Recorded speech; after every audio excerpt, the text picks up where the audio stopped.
जी सुनते हो, आज के लिए काफी मछलियाँ पकड़ ली, अब चलो वापस चलते हैं। रुको कमली, और एक बार जाल डालना पड़ेगा। जितनी मछली मिली है उससे दाल चावल तो हो जाएगा, लेकिन घर में हमारा छोटी बच्ची है, अगर उनके लिए कुछ अच्छा खाना न खरीद सके तो क्या फायदा। ठीक है, बस और एक बार। वैसे भी लगातार बारिश हो रही है और जैसे बादल छाए हैं उससे लगता नहीं कि बारिश रुकने वाली है। शाम भी हो गई। कमली के बात खत्म होते ही भुवन ने और एक बार जाल को नदी में डाल दिया। तभी बारिश की धारा और तेज होने लगी, लगातार बिजली गिरने लगी। ए जी सुनते हो, मुझे बहुत डर लग रहा है, चलो अब घर चले। हाँ हाँ हो गया, चलो अब घर चलते हैं।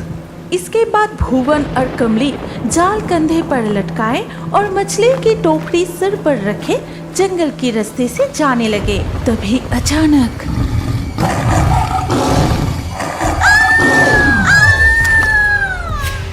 कमली, ये क्या हो गया? बचाओ, कोई है बचाओ। कमली, मैं आ रहा हूँ।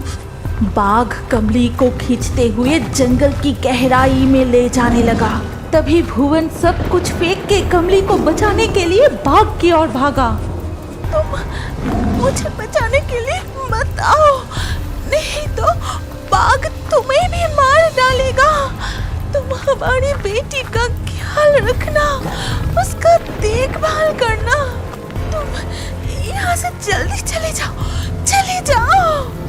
और ये सुनकर भुवन रुक जाता है, वो बहुत रोने लगा। बाघ तब तक कमली को लेकर जंगल में न जाने कहां गायब हो गया। ये क्या हो गया कमली? घर जाके बेटी को क्या कहूँगा मैं? जब पूछेगी माँ कहाँ, तो मैं क्या कहूँगा? फिर से बाघ की दहाड़े सुनाई दी और इस आवाज से भुवन की चेतना वापस आई। मुझे अभी इस जंगल छोड़कर बेटी के पास जाना होगा, घर पर बेटी अकेली है। इसके बाद भुवन घर लौट आया और तब से वो अकेला ही अपनी बेटी की देखभाल करने लगा। वो बच्ची तब भी बोल नहीं पाती थी, बस रोती थी और अपनी माँ को ढूंढती थी। रो मत मेरी बच्ची, अब थोड़ी शांत हो जा। अब वो कभी वापस नहीं आएगी। अब मेरे घर में कभी भी वो दीपक नहीं जलाएगी। इस तरह भुवन की बेटी तितली धीरे धीरे बड़ी होने लगी। भुवन उसे बहुत प्यार से पाला। एक दिन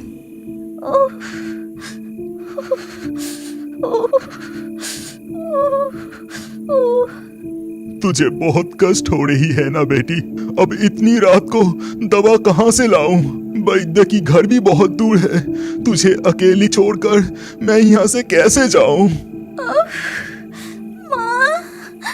माँ, बहुत कष्ट हो रही है माँ। नहीं, मुझे कैसे भी करके दवा लानी ही होगी, तितली को कष्ट हो रही है। ये कहकर भुवन मजबूरी में बेटी को अकेला ही छोड़कर दवा लाने के लिए निकल पड़ा। लेकिन कुछ दूर जाते ही रुक जाइए, थोड़ा ठहरो तो सही। तुम कौन हो, इस अंधेरे में अकेली औरत?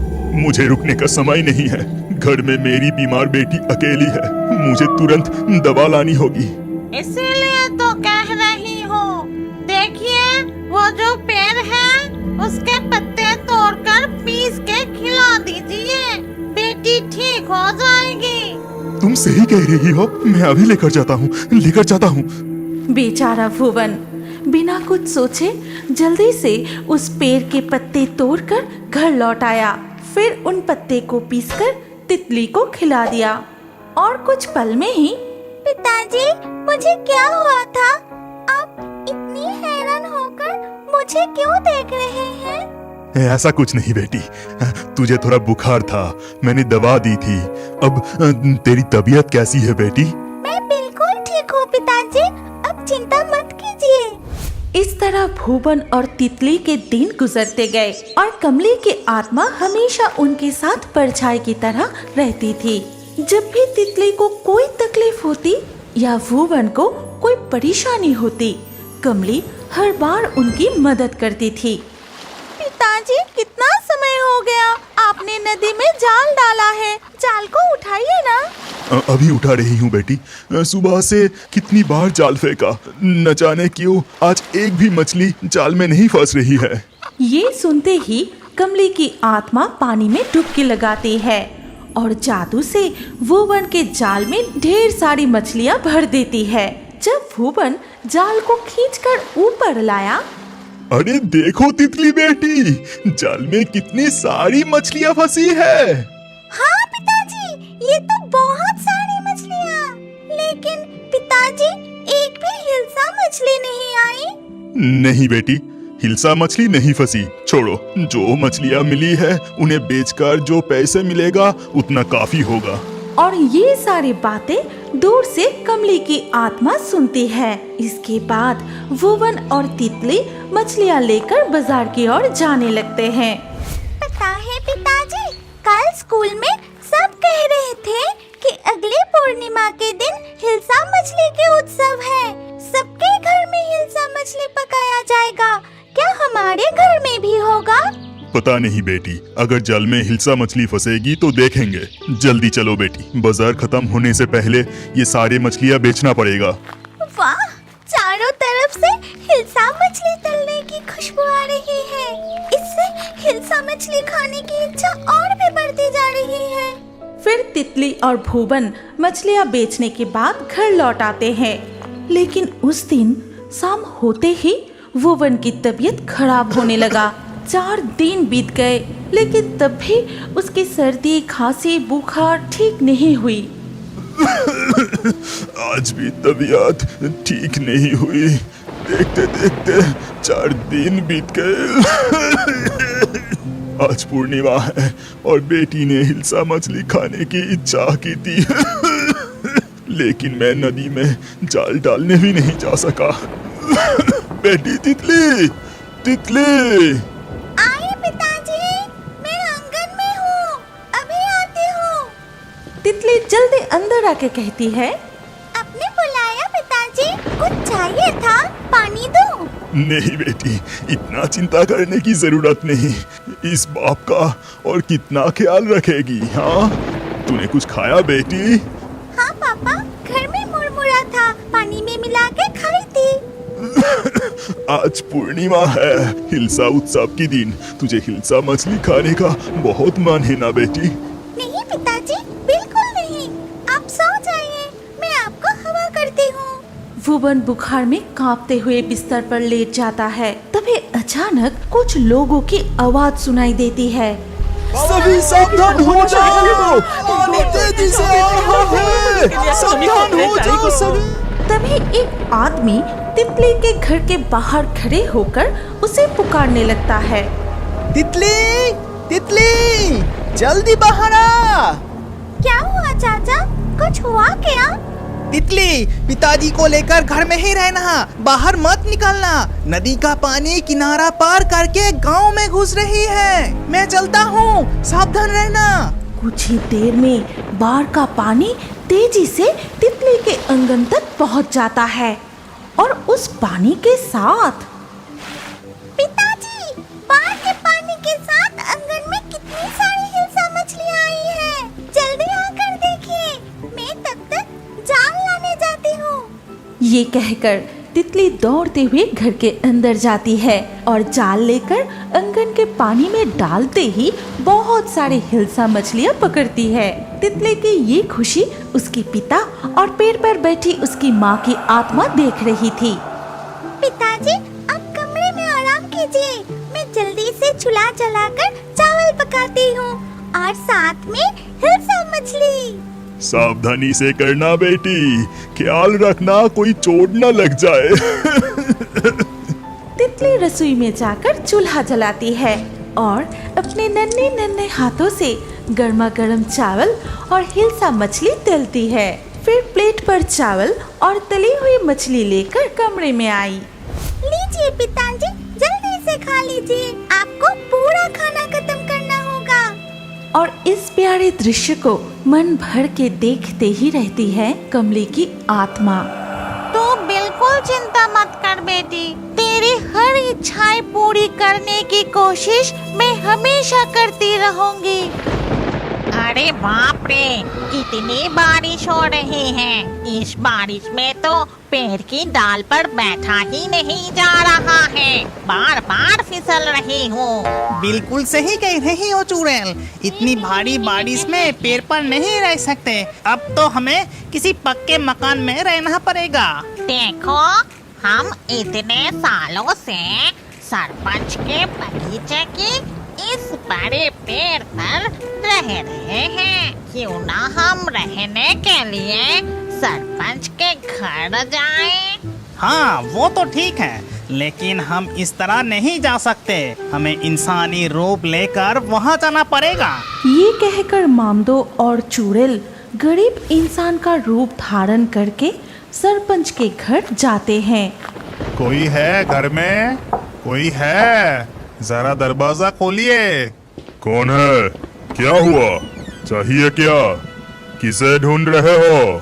हम दूर गांव से आ रहे हैं साहब। इस भारी बारिश में और आगे नहीं बढ़ पा रहे हैं, इसलिए आपके पक्के मकान देखकर थोड़ी आश्रय के लिए यहाँ आए हैं। क्या यहाँ कोई रहने की जगह नहीं मिलेगी? न जान न पहचान, न जाने कहाँ से चले आते हैं सब। ये कहकर सरपंच मुंह पर दरवाजा बंद करके अंदर चले जाते हैं। देखा तुमने कैसा घमंड है। दो लोग मुसीबत में हैं और वो अपने बड़े घर में थोड़ी सी भी जगह नहीं दे। याद है भाग्यवान, जब इस सरपंच का एक लौता बेटा खेलते खेलते तालाब में गिर गया था? हाँ याद है ना। उस वक्त घर में कोई नहीं था। सरपंच के पत्नी अपने कमरे में सो रही थी और उसका बेटा बॉल से खेलते हुए तालाब में। अरे गेंद तो तालाब में गिर गई, अब क्या होगा? रघु नौकर भी बाबूजी के साथ गए हैं और माँ भी सो रही है। ये सोचकर वो छोटा बच्चा तालाब में उतरकर बॉल लेने जाते ही माँ, बचाओ! आवाज सुनते ही सरपंच की पत्नी दौड़कर तालाब की ओर आती है। कोई है इधर, मेरे बच्चे को बचाओ, मेरे बच्चे को बचाओ। चुड़ैल, और देरी करना ठीक नहीं होगा। यहाँ तो कोई नहीं है, बच्चे को मुझे ही बचाना पड़ेगा। ये कहकर मामदो उस पेड़ से तालाब के पानी में कूदकर अपने लंबे हाथों से सरपंच के बेटे को पानी से निकलकर किनारे पर लेटा देता है। ये देखकर अरे बाप रे, ये तो भूत है। अब क्या होगा? लगता है हमें खा जाएगा। सरपंच की पत्नी डर के मारे बेहोश हो जाती है। उस वक्त मैंने बचाया था। क्या मैंने सोचा था कि वो मेरा बेटा है या सरपंच का बेटा? मामदो और सागचुन्नी ये बात कर ही रहे थे कि पीछे से सुनिए, अगर आपको बुरा ना लगे तो एक बात कहूँ। मैं एक गरीब नौकर हूँ, मेरे हालात कुछ खास नहीं है। आप लोग कितने दूर से चल के आ रहे हैं और इस समय इस भारी बारिश में कहाँ जाओगे? अगर आप चाहो तो मेरे घर रह सकते हो। इतना क्यों सोच रहे हो भैया? तुमने हमें खुद ही शरण देने का प्रस्ताव दिया है, यही हमारे लिए बड़ी बात है। ये कहकर चुड़ैल और मामदो सरपंच जी के नौकर रघु के साथ उसके घर जाते हैं।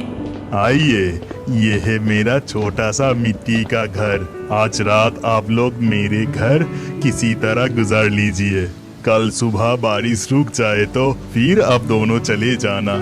बहुत धन्यवाद भाई साहब, आपके ये मदद हम हमेशा याद रखेंगे। आप लोग आराम कीजिए, मैं आपके लिए कुछ खाने का इंतजाम करता हूँ। ये कहकर रघु उस मूसलाधार बारिश में अपनी फटी छतरी लेकर जैसे तैसे करके घर से बाहर चला जाता है। अरे अरे, बारिश तो और भी तेज हो गई। घर की छत से भी बारिश का पानी टपक रहा है। चुड़ैल, तो फिर देर कैसा? चलो हम दोनों जादू से इस घर का छत को ठीक कर देते हैं। ये कहकर मामदो और चूड़ेल अपनी असली रूप धारण करके जादू करते हैं। हिरिंग बिरिंग छट, घर की छत ठीक हो जाए झटपट। और तुरंत ही घर की छत नई हो जाती है और बारिश का पानी टपकना भी बंद हो जाता है। फिर मामदो और चूड़ेल फिर से इंसान का रूप धारण कर लेते हैं। तभी रघु अंदर आके कहता है, माफ करना, गरीब के घर सिर्फ उबला हुआ चावल और कच्चे मिर्च ही है। तुम लोग मेरा अतिथि हो, फिर भी तुम्हें कुछ अच्छे खिलाने की औकात नहीं है मेरा। तुम ऐसा मत कहो भैया, ऐसे तूफानी मौसम में ये हमारे लिए अमृत के समान है। आओ तुम भी हमारे साथ बैठकर खाओ। फिर रघु, मामदो और चूड़ेल तीनों मिलकर चावल और कच्ची मिर्च बड़े आनंद के साथ खाते हैं। भाई साहब, थोड़ा सा नमक मिलेगा क्या? हाँ हाँ जरूर, मैं अभी लेकर आता हूँ। आंगन के उस पार मेरा एक छोटा सा रसोई घर है, मैं अभी लेके आता हूँ। रघु नमक लाने घर से बाहर जाते ही चूड़ेल कहती है, तुम इतना नमक क्या करोगे? तुम्हारा तो खाना लगभग खत्म ही हो गया है। चुड़ैल, अगर हम जादू से रघु के लिए सरपंच की तालाब के सारे मछलियाँ इसके आंगन में ला देते हैं। ये सुनकर चूड़ेल और मामदो फिर से अपने असली रूप में आ जाते हैं और जादू करते हैं। हिरिंग बिरिंग छट, सरपंच के तालाब के मछलियाँ रघु के आंगन में आए झटपट। तभी अचानक रघु की आवाज आती है। बाहर तब भी मूसलाधार बारिश हो रही है और उस बारिश में भीगते हुए आंगन से रघु चिल्ला के कह रहा है, अरे ये क्या हो गया? बारिश में तालाब से मछलियाँ उठ के मेरे आंगन में आ गए। तब चूड़ेल और मामदो फिर से इंसान का रूप धारण करके बाहर आते हैं। अरे भैया, तुम सिर्फ खड़े होकर देखोगे क्या? जल्दी मछलियों को पकड़ो, वरना वो भाग जाएगी। फिर रघु, मामदो और चूड़ेल मिलकर रघु के आंगन से मछलियाँ पकड़ के एक टोकरी में जमा करने लगे। सारी मछलियाँ पकड़ने के बाद, सुनो भाई रघु, कल सुबह होते ही इन मछलियों को बाजार में बेच देना। इस बारिश की मौसम में तुम्हें अच्छी कीमत मिलेगा। हाँ वो सब ठीक है, लेकिन देखो तो मछली पकड़ते हुए आप दोनों बुरी तरह से भीग गए हैं। चलिए चलिए जल्दी से अंदर चलिए। फिर धीरे धीरे रात बीत जाती है और सुबह होते ही बारिश भी थम जाती है। तभी चूड़ेल रघु से कहती है, रघु भैया, तुमने हमारी बहुत मदद की, इसीलिए हम तुम्हें कुछ उपहार देना चाहते हैं। इसके बाद मामदो रघु से कहता है, भाई रघु, तुम अपने आंगन में एक टंकी बनाओ। कल रात जिन मछलियों को तुमने पकड़ा उनमें से एक मछली अभी तक जिंदा है और उसे तुम टंकी में छोड़ देना। हाँ, और उस टैंक से तुम्हें हर दिन जो मछलियाँ मिलेगी उन्हें बेचकर तुम्हारा घर अच्छे से चल जाएगा। तुम्हें कभी किसी की नौकर बनकर नहीं रहना पड़ेगा। ठीक है भाई साहब, हम चलते हैं, लेकिन हमारा एक बड़ा काम बाकी रह गया। किसी को अच्छा सबक सिखाना है। ये कहकर मामदो और चूड़ेल रघु के घर से बाहर निकल के इंसान का रूप छोड़कर अपने असली रूप में आ जाते हैं और वहाँ से दूर चले जाते हैं। रघु उनके कहे अनुसार अपने आंगन में एक बड़ा सा पानी का टंकी बनाया। फिर टोकरी के पास जाकर देखा, सही तो, इस टोकरी में इतनी सारी मरी हुई मछलियों के बीच एक जिंदा मछली है। मैं जल्दी से जाकर इसे टंकी में छोड़ देता हूँ। कल रात जरूर भगवान वो दो अतिथि के रूप में इस गरीब के घर आए थे। इसके बाद से रघु अपने आंगन के उस टंकी से मछलियाँ पकड़कर उन्हें बेचकर सुख शांति से दिन बिताने लगता है। क्या आप बड़े होकर भी कार्टून देखना पसंद करते हैं? तो अपना नाम और उम्र कमेंट करें। हम लकी ड्रॉ के माध्यम से आपके नाम से नया कार्टून वीडियो बनाएंगे। और अभी हमारे fairy Toons Hindi cartoon channel को सब्सक्राइब करें ताकि अगले वीडियो में अपने नाम वाला कार्टून देखना ना भूले। और हमारे एक और पॉपुलर कार्टून देखने के लिए स्क्रीन के ऊपर इस वीडियो पर अभी क्लिक करें। सोच क्या रहे हो, जल्दी से क्लिक करके इस पॉपुलर वीडियो को देखें।